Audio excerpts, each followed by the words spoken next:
Jubilito TV Official. So yun.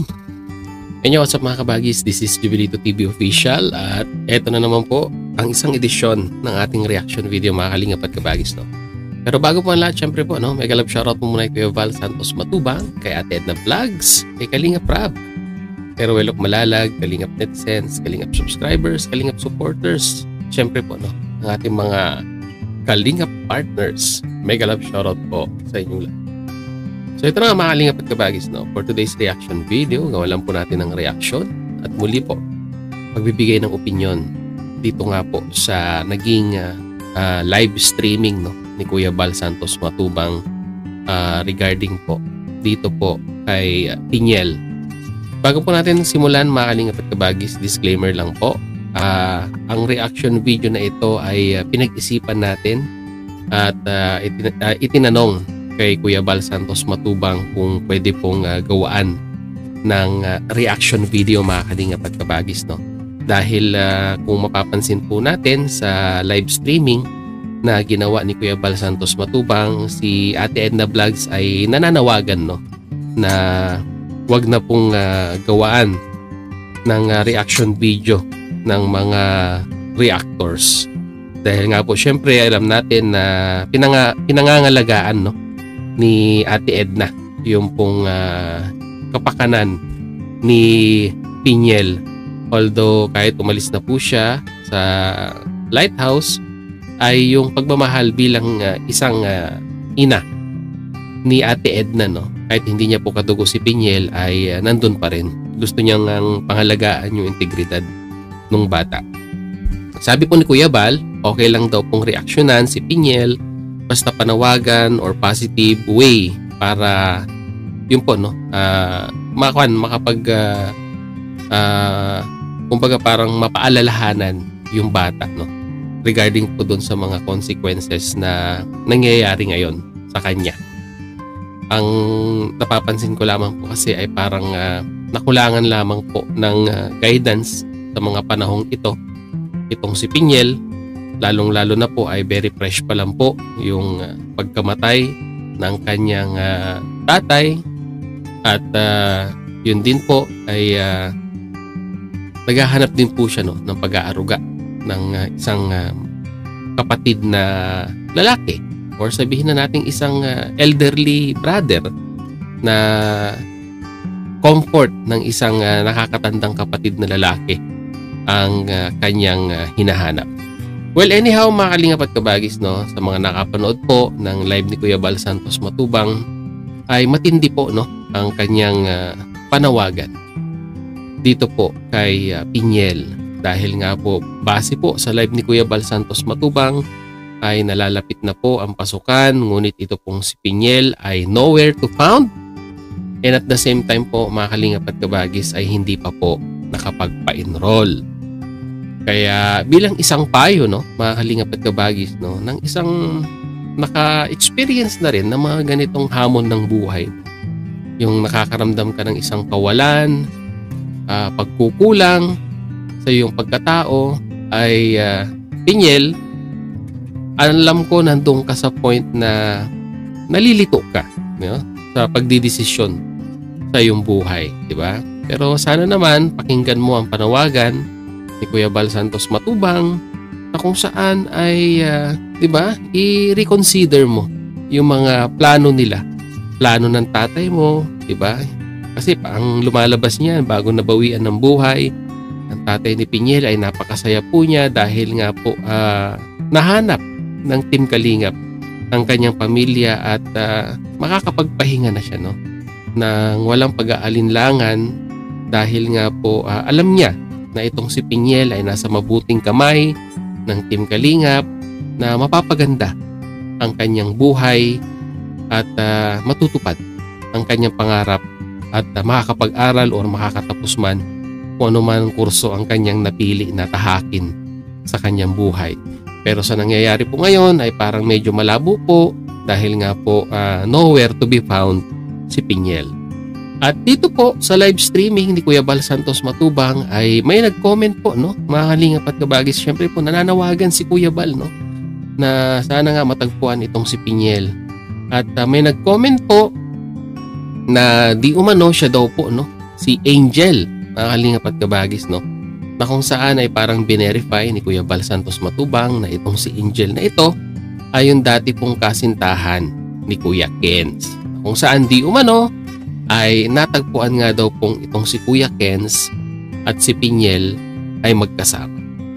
So yun nga, mga kalingap at kabagis, no, doon ay nabuhayan ng pag-asa si Kuya Bal Santos Matubang na ito pong si Pinyel ay nandito po, no, sa isa sa mga kalingap partners na nandyan po ngayon sa Sorsogon. At lately ay alam nyo na po na na-involve nga po di umano sa sinasabing relasyon, no, nitong dalawang ito. Although walang confirmation kay Kuya Kenz at wala ring confirmation kay Pinyel, well, anyhow, mga kalingap at kabagis, alam ko po may kanya-kanya kayong opinion, reaksyon regarding po dito sa dalawang ito. Pero ako po yung nananawagan, no, na atin pong kontrolin ang ating emosyon sa paglalapag ng mga comments sa comment section mamaya, na hanggat maaari po, no, ay iwasan po natin, mga kalingap at kabagis. Hindi ko naman po kontrol ang inyong damdamin, ang inyong saloobin, pero ako po ay nakikiusap at nananawagan sa inyo na piliin po natin ang ating mga salita, ang ating mga comment na ibabagsak sa comment section mamaya, na at least maging reasonable po tayo, no, sa ating kapwa-tao. Huwag po tayo magpo-comment ng mga nakakasirang bagay, mga foul na salita na makakasira po, no, dito sa dalawang ito. Pagkos hinihikayat ko po kayo na manawagan at pagsabihan or magpayo kay Pinyel sa mga bagay-bagay na alam nyo na, 19 years old na si Pinyel, and sa kanyang pinagdaanan sa buhay ay masasabi po nating naging batak na siya or eksperyensyado na siya sa hirap ng buhay. Pero may mga aspeto pa rin po, no, lalo na po sa companionship, sa pakikisama, ay medyo lacking po itong si Pinyel, na kung saan tayo po, no, bilang netizens na mas marami sigurong iba sa atin na may experience sa mga ganitong bagay, ay maishishare po natin ang ating experience kay Pinyel para kahit papaano po ay makapulot si Pinyel ng mga idea, suggestion, payo na pwede niya pong magamit, no, para po makapag-decide or para makabuo siya ng isang konklusyon na desisyon para sa kanyang buhay na hindi niya po pagsisisihan pagdating po ng araw. So ganun po sana ang i-comment natin, no, mga kalingap at kabagis, dito po kay Pinyel. At hanggat maaari, i-open ko po ang comment section, pero pag nakita ko po na alam nyo na, medyo below the belt na po ang ating mga comment, ay ngayon pa lamang po ay humihingi na po ako ng dispensa sa inyo, dahil po buburahin po natin yan para po mapangalagaan di lamang yung integridad ni Pinyel, pati na rin po syempre yung integridad ni Kuya Kenz. Although marami po ang nagsasabi na si Kuya Kenz po dapat ang nag-move or nag-step forward, no, para hindi na po mag-escalate ito pong isyong ito. So ito na, maalingap at kabagis, no, without further ado, panoorin po natin yung panawagan ni Kuya Bal Santos Matubang dito po kay Pinyel. Sama na rin po natin, no, itong si Kuya Kenz. Narito po yun. Sila umamin eh, na sila yung magjowa. Aha. Nakita ko sila dito, magkasama sila ni Kuya Kenz, Angel Mirinidad. Saan po yan? Sinong Angel ito? Bakit ito yung jowa ni Kuya Kenz? Ayun, nag-comment dito. Nakita po sila dito, magkasama sila ni Kenz. Aba, si Angel sa ato, ito yung jowa ni ni Kuya Kenz. Totoo ba yan? Ikaw ba ito? Angel Mirinidad? Yan ba ang pangalan ng jowa niya? Ang alam ko po, Angels din po yan. At ang sabi niya po, nakita po sila dito, magkasama sila ni Kenz. Ganun ba? Nasaan sila ngayon? Basta po kung sakali man na mayroon silang relasyon at totoo sila yung magjowa o ano, ang sa amin lang po, Huwag niyang lukuhin yung bata o iwan basta-basta. Kami po ang mga kalaban ng sa Team Kalingap pag ginawa niya po yan. Kung talagang mahal niya yung bata, o kung totoo man na sila po ay nagmamahalan at mahal niya po si Piniel, hanggang kamatayan. Huwag niya pong lukuhin o iwan sapagkat kami po ang makakalaban nila kapag ginawa niya po yan. Sapagkat sa amin iniwan ng ama ni Piniel, si Piniel sa amin iniwan. Okay? Shout out po sa ating lahat. So yun mga Kalingap at Kabagis, napakalinaw naman po ng panawagan ni Kuya Bal Santos Matubang. To be specific, dito po kay Kuya Kens, na kung saan di umano, kung meron mang namuong relasyon dito po sa dalawang ito, ay maging kwan lang po sila. Yung transparency, ika nga.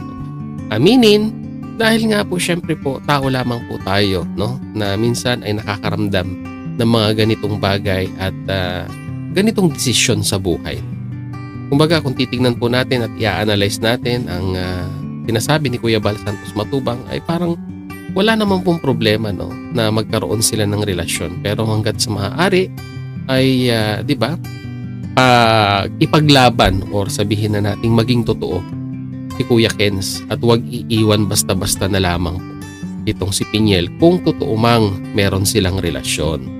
At dito, nakita po natin, kagaya ng sinabi ko kanina na nag-comment po, ang di umano ay ex ni Kuya Kens at nakita nga daw po na itong dalawang ito ay magkasama. Diba? Para po matanggal na ang sabihin na nating pag-alala ng Kuya Bal Santos Matubang, Piniel, Kuya Kens, makipag-coordinate sana kayo kay Kuya Bal at sabihin na po ang katotohanan kung meron man. Pero sabi nga ni Kuya Bal, maraming beses nang sinubukang tanungin regarding po sa bagay-bagay na ito ay palagi po nilang dinideny.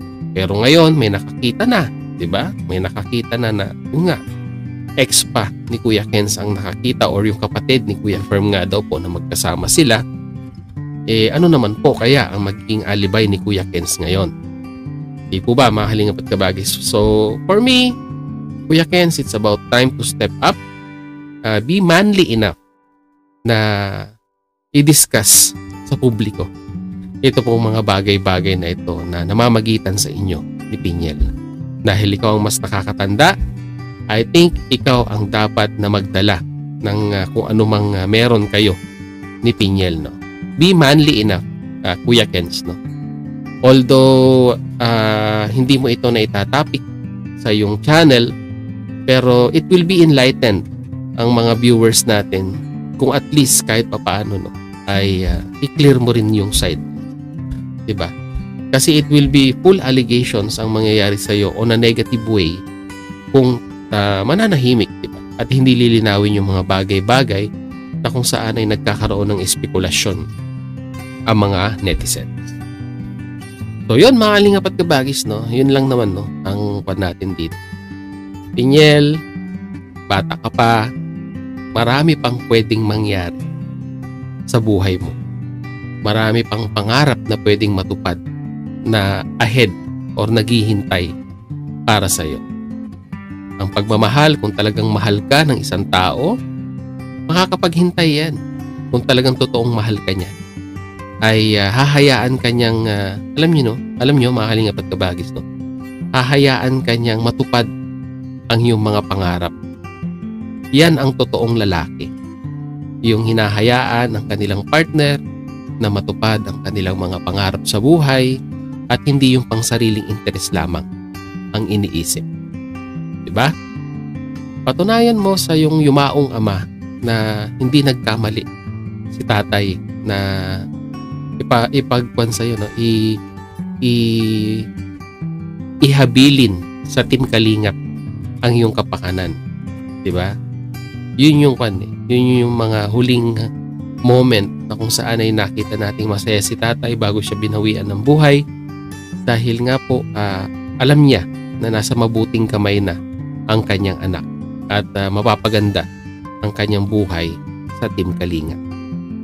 So yun mga Kalingap at Kabagis, no? Mag-comment po kayo. Kaya na sinabi ko kanina, be considerate po, no? Sa ating comment section. At pag-usapan po natin yan mga Kalingap at Kabagis. So hanggang dito na lang. Once again, supportahan po natin Kuya Val Santos Matubang, Ate Edna Vlogs, Kalingap Rab, Roel of Malalag. Sama nyo na rin po, Jubilito TV Official, mga Kalingap at Kabagis.